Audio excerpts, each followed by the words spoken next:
Assalamualaikum warahmatullahi wabarakatuh. Sebelumnya perkenalkan, nama saya Aditya Firmansyah dengan NIM 444123021 dari kelas 4F Agribisnis mata kuliah Ekonometrika.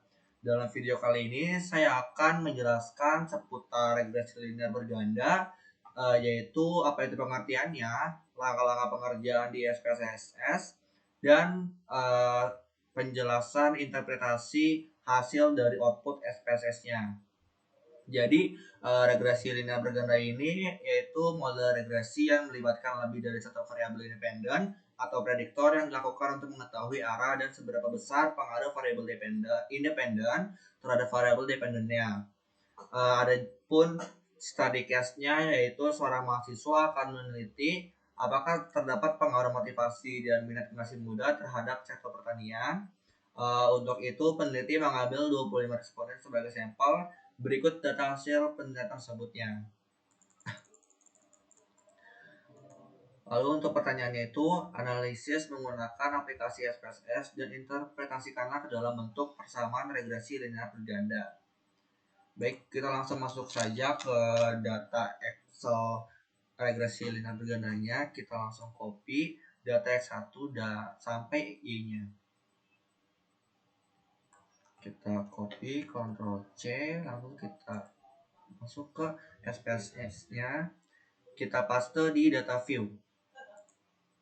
Ctrl V.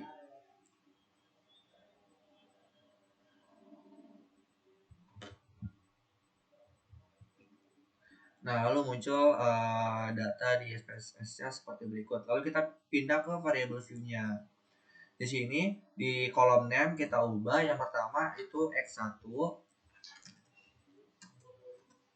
yang kedua itu X2, yang ketiga itu Y.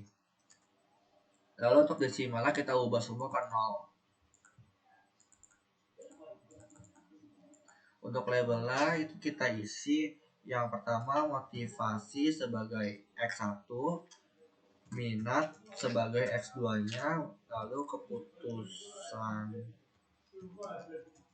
bekerja itu sebagai Y. Lalu kita pindah ke kolom measure. Ini kita ubah ke scale semua.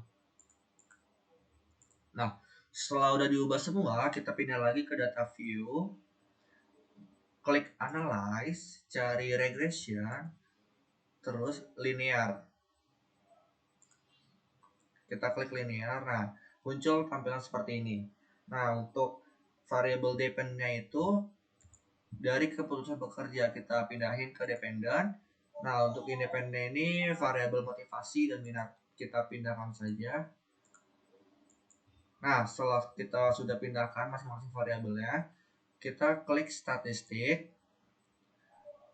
terus klik Durbin-Watson. Setelah sudah klik, kita continue, kita klik plots.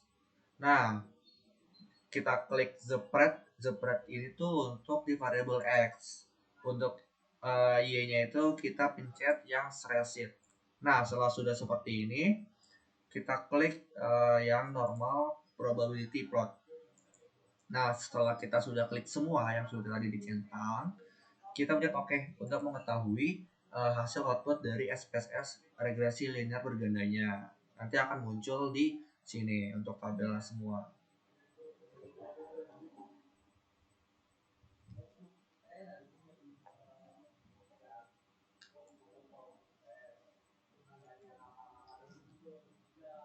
Nah,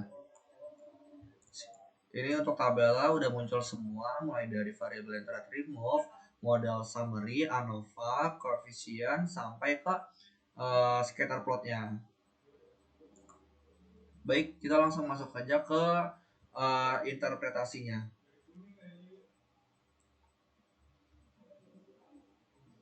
Nah, yang pertama itu untuk tabel variabel interest remove. Untuk interpretasinya yaitu dari hasil output tabelnya diketahui bahwa variabel independen minat dan motivasi tidak ada variabel yang dikeluarkan, artinya variabel independen tidak ada yang di remove. Untuk tabel selanjutnya itu ada tabel model summary. Untuk di kolom R ini menunjukkan korelasi dengan nilai 0,679, artinya bahwa terdapat hubungan positif sangat kuat antara motivasi dan minat sebagai variabel X dengan keputusan bekerja sebagai variabel Y-nya. Lalu untuk kolom R square, R yang didapat 46,1%, yang artinya motivasi dan minat sebagai variabel X-nya yang mempengaruhi keputusan bekerja sebagai variabel Y sebesar 46,1%. Sedangkan sisanya dipengaruhi oleh variabel lainnya yang tidak diteliti dalam penelitian.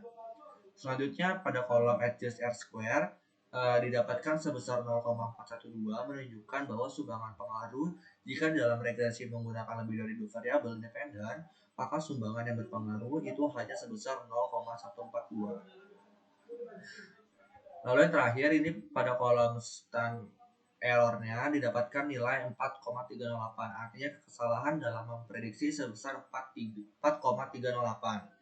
Semakin besar nilainya, maka artinya semakin besar tingkat kesalahan, begitupun sebaliknya.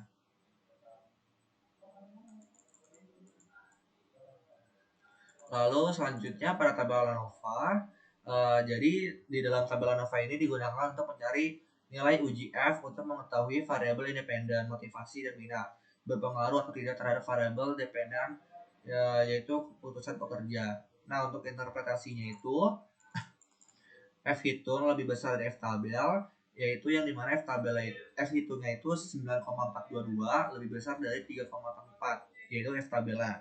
Dan nilai signifikan kurang dari alfa atau 0,001 kurang dari 0,05. Artinya terdapat pengaruh signifikan antara variabel independen motivasi dan minat dengan dependen atau keputusan pekerja. Lalu ada juga tabel koefisien.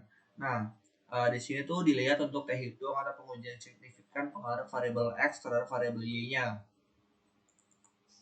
Untuk interpretasinya itu nilai konstan sebesar 0,35. Hal ini menyatakan bahwa jika variabel independen dianggap konstan, maka rata-rata keputusan pekerja sebesar 0,635.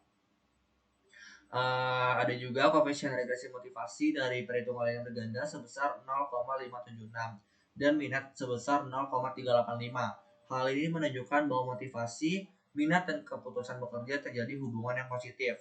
Hal ini berarti apabila motivasi dan minat semakin sesuai dengan harapan generasi muda, maka akan meningkatkan keputusan bekerja. Nah, untuk kesimpulannya, pada variabel motivasi, didapat T hitung itu lebih besar dari T tabela, yaitu sebesar 2,348 lebih besar dari 1,71714, dan nilai signifikan kurang dari alfa, yaitu 0,028 kurang dari 0,05. Artinya terdapat pengaruh signifikan antara motivasi dengan keputusan bekerja.